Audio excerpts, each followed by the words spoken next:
অসমৰ টকা অসমৰ ৰাইজৰ বাবে খৰচ হ'ব। লোকপ্ৰিয় গোপীনাথ বৰদলৈ আন্তঃৰাষ্ট্ৰীয় বিমানকোট আদানীক বিক্ৰী কৰা হৈছে। ফলত বিমানকোটৰ পৰা যি উপাৰ্জন হ'ব সেই উপাৰ্জন আদানীয়ে অসমৰ পৰা লৈ যাব। অসমৰ জনতাৰ বাবে খৰচ নকৰে। এইদৰে মন্তব্য কৰে কংগ্ৰেছৰ ষ্টাৰ প্ৰচাৰক ৰাহুল গান্ধীয়ে। তেওঁ কয় যে অসম চাহ বাগান আৰু অন্যান্য সম্পদ বিক্ৰী কৰিলে অসমৰ ৰাইজৰ টকা অসমৰ পৰা ওলাই যাব। শুক্ৰবাৰে অসম বিধানসভাৰ নিৰ্বাচনী প্ৰচাৰ উদ্দেশ্যে তাৰকা প্ৰচাৰক ৰাহুল গান্ধী অসমত আহি উপস্থিত হয়। তেওঁ শুক্ৰবাৰে লাহোৱাল কলেজত ছাত্ৰ ছাত্ৰীৰ সৈতে মত বিনিময় কৰে। ৰাহুলে ছাত্ৰ ছাত্ৰীৰ প্ৰতিটো প্ৰশ্ন আন্তৰিকতাৰে শুনে আৰু তাৰ উত্তৰ দিয়ে। ৰাহুল গান্ধীয়ে ছাত্ৰ ছাত্ৰীৰ এক প্ৰশ্নৰ উত্তৰ দি কয় যে হিংসা বৃদ্ধি পালে নিবনুৱা সমস্যাও বৃদ্ধি পাব। বিজেপিয়ে হিংসা বিয়পায় আৰু কংগ্ৰেছে শান্তিৰ হকে কাম কৰে। ৰাহুলে কয় যে অসমৰ সম্পদ বিক্ৰী কৰিলে প্ৰধানমন্ত্ৰীয়ে তেওঁৰ মিত্ৰৰ হাতত গতাইছে। ৰাহুল গান্ধীয়ে ছাত্ৰ ছাত্ৰীসকলক ভাৰতৰ গণতন্ত্ৰ বচাবলৈ দেশ বচাবলৈ আগবাঢ়ি আহিবলৈ আহ্বান জনাইছে। नमस्कार, कैसे हैं आप? ठीक है। हिंदी में, अंग्रेजी में? अच्छा। सबसे पहले जो हमारे स्टेज पे वरिष्ठ नेता बैठे हैं उनका मैं स्वागत करता हूं और आप सबका भी यहां आज स्वागत करता हूं। मैं आपसे बातचीत करने आया हूं, जो आपके दिल में है वो भी सुनने आया हूं और थोड़ा सा मैं आपको जो मेरे दिल में है वो बताना चाहता हूं। तो आपके सवाल होंगे? सवाल हैंगे? चलिए पूछिए, सवाल पूछिए। आपका नाम क्या है? Who is? Hello sir. हाँ सर यह सर। हाँ बताओ। Sir my name is Shri Jitul Ghosh, I am from Dhemaji college. Sir मुझे ये पूछना है कि आप सोचते हैं क्या student involvement in politics is essential to protect the democratic value in our country? Just because sir अब अमेरिका में एक जो समीक्षा आया था वहाँ पे क्या हुआ है कि हम लोगों की जो इंडिपेंडेंट डेमोक्रेसी है बीजेपी गवर्नमेंट ने डेमोक्रेसी के अगेंस्ट रूल आउट किया है और इसलिए हम लोगों का डेमोक्रेसी 64% ऐसे बताया गया है। इसलिए आपको मैं पूछना चाहता हूँ, आप क्या सोचते हैं कि अब भारत की इंडिया की जो इलेक्शन या पॉलिटिक्स में स्टूडेंट का इन्वॉल्वमेंट होना कितना जरूरी है, डायरेक्टली इन्वॉल्वमेंट होना? आपको क्या लगता है? मुझे लगता है कि sir it's time to take student और youth power to take the political power and rule out the India and India the biggest democratic country when always India have to the independence to live our life, live student life and live और एक बात बताना है sir कि जो अब farmer protest हो रहा है इसके अगेंस्ट जो डेमोक्रेटिक के अगेंस्ट हम लोगों का इंडिपेंडेंस के अगेंस्ट सरकार बात कर रहा है कि वो ऐसा है ऐसे बात कर रहा है, लेकिन यह से हम लोगों का स्टूडेंट के मन में यह है कि कुछ गलत हो रहा है तो हम लोग कैसे हम लोग का आवाज उठाएंगे। यह हम लोग का स्टूडेंट के मन में डर भेजा दिया है क्योंकि कार आंदोलन में जो कार प्रोटेस्ट हुआ था एंटी कार प्रोटेस्ट में हम लोगों का पास हम लोगों का साथी को मार दिया गया है। इसलिए मैं आपको पूछना चाहता हूँ कि अब जो हालत हो रहा है इंडिया की इंडिपेंडेंस और डेमोक्रेसी में, इसलिए स्टूडेंट की डायरेक्ट इन्वॉल्वमेंट कितना जरूरी है इंडिया को पॉलिटिकल पावर और इंडिया की जो पूरा यूथ पावर और इंडिया के फ्यूचर जो प्लानिंग होने वाला है। हम लोगों का अभी तो जो इकोनॉमिकल क्रैश हो गया है, इकोनॉमिक तो हम लोग का जीडीपी इकोनॉमिक कुछ भी नहीं है हम लोगों के पास, और भी फार्मर्स रास्ते में प्रोटेस्ट कर रहा है साल भर तो साल हो ऐसे होगा तो साल भर फार्मर प्रोटेस्ट कर रहा है। स्टूडेंट का कोई फ्यूचर ही नहीं दिख रहा है क्योंकि एम्प्लॉयमेंट नहीं है हम लोग के पास, पूरा अनएम्प्लॉयमेंट ही भरा है। वहाँ पे सारा हम लोग स्टूडेंट किसके लिए पढ़ेगा?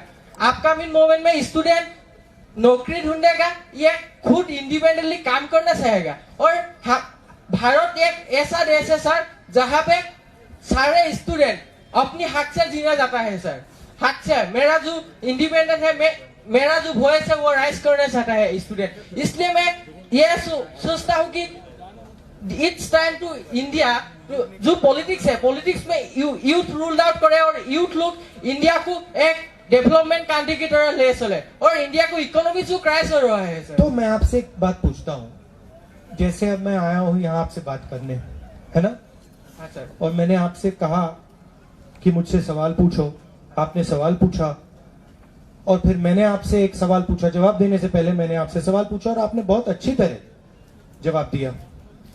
क्या आपने अपने चीफ मिनिस्टर को ऐसे स्टूडेंट्स के बीच में सवाल पूछते हुए जवाब देते हुए देखा है?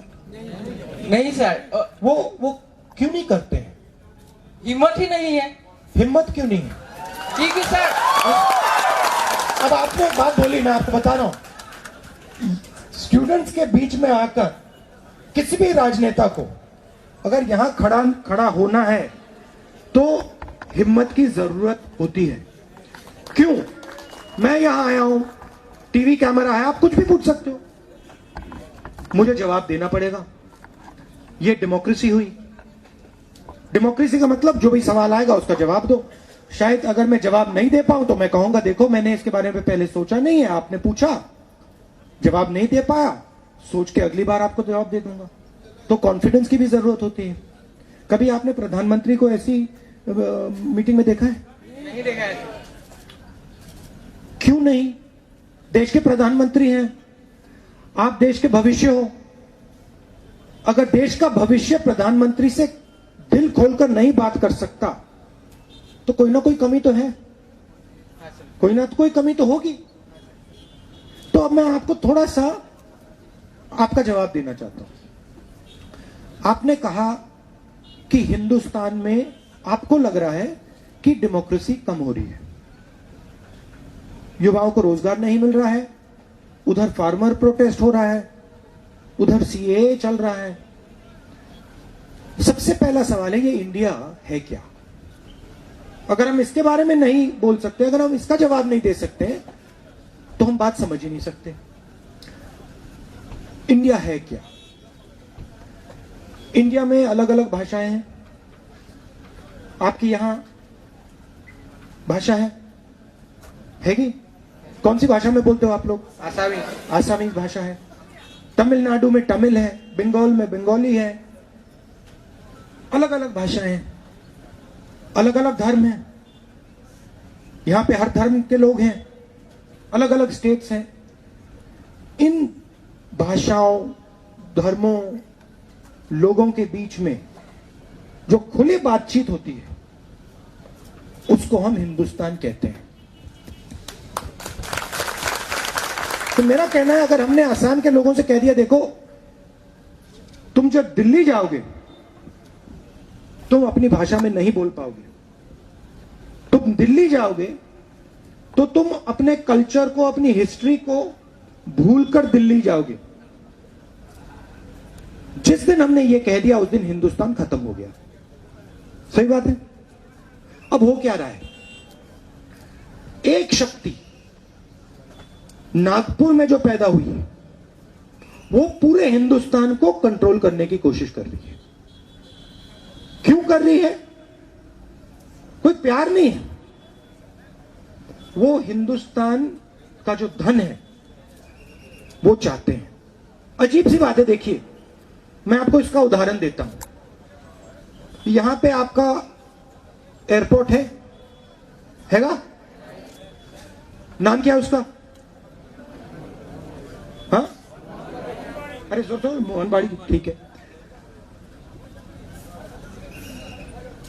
आपका मेन एयरपोर्ट का नाम क्या है असम में? लुप्पिया गोपीनाथ बोरदोलोई इंटरनेशनल एयरपोर्ट। क्या नाम है? लुप्पिया गोपीनाथ बोरदोलोई बोरदोलोई एयरपोर्ट है ना। ये नाम जो है ये असम का नाम है। हिंदुस्तान की सरकार ने 2000 करोड़ रुपए इस एयरपोर्ट को बनाने के लिए दिए। इसके बारे में आप जानते हो? 2000 करोड़ रुपए असम को दिल्ली की सरकार ने दिए और फिर वही एयरपोर्ट दिल्ली की सरकार ने अदानी जी को पकड़ा दिया। अब आप मुझे लॉजिक बताइए, अगर आप अदानी जी को एयरपोर्ट पकड़ाना चाहते थे तो आपने 2000 करोड़ रुपए असम के जेब में से क्यों निकाले? आपने उनसे यह क्यों नहीं कहा देखिए हम आपको एयरपोर्ट देना चाह रहे हैं मगर 2000 करोड़ रुपए आपको नहीं मिलेंगे, 2000 करोड़ रुपए हम असम की जनता को देंगे। तो पहले कहते हैं आपको कि हम 2000 करोड़ रुपए दे रहे हैं, उसके बाद में एयरपोर्ट पकड़ा देते हैं अदानी जी को। टी गार्डन्स देखिए, टी गार्डन्स में भी वही हो रहा है, जो एयरपोर्ट में हो रहा है वो टी गार्डन्स में हो रहा है। जब हमारी सरकार थी, हमने नॉर्थ ईस्ट को, असम को प्रोटेक्शन दिया था,